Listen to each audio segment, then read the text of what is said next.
இயற்கையோடு வாழ்வோம், இயல்பாக வாழ்வோம். வணக்கம் மக்களே! பார்த்தீங்கன்னா, பக்கத்து தோட்டத்துலேங்க குச்சி காடு எவ்வளோ அருமையா இருக்குது பாருங்கள். வெள்ளை குச்சி தான், தாய்லாந்து குச்சின்னு சொல்லி. உள்ள கோரைகள் அவ்வளோ கோரைகள் இருக்குது. கோரைகள் இருந்தாலும் குச்சி நல்லா இருக்குது பாருங்கள். அந்த கோரைகளை வெட்டி எடுக்கிறாங்க. 2 களை வெட்டிட்டாங்க. மீண்டும் ஒரு களை வெட்டணும் மாட்டம் இருக்குது. குச்சி கொஞ்சம் நல்லா இருக்குது, பார்க்குறதுக்கு அருமையாக இருக்குது. களை வெட்டி விட்டுருக்காங்க, அழகா இருக்குது. இன்னும் 2 ஒரு களை வெட்டுவாங்க. வெட்டும் பிறகு காட்டில் கட்டிக்கிச்சுன்னா மரம் குச்சி பெருசாயிட்டா கோரைகள் கொஞ்சம் கம்மியாகும். பாருங்கள் எவ்வளோ அழகாக இருக்குது. கோரைகள் பாருங்கள், எவ்வளோ கோரைகள் பாருங்கள். இந்த கோரைகளை எப்படி வெட்டி எடுப்பாங்கன்னு தெரியல, வெட்டிகிட்டு இருக்காங்க.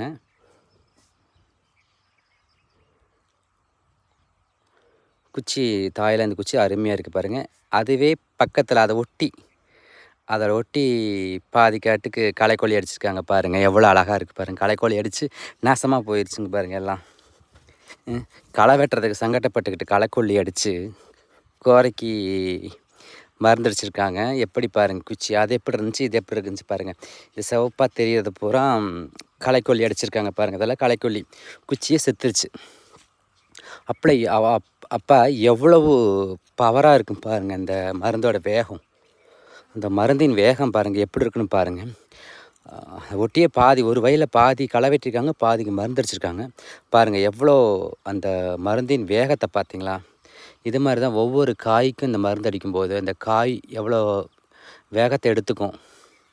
கத்திரிக்காய்க்கு புடலங்காய்க்கெல்லாம் இந்த மருந்து அடிக்கும்போது அதோடய வேகம் எவ்வளோ தாக்கம் இருக்குன்னு பாருங்கள்.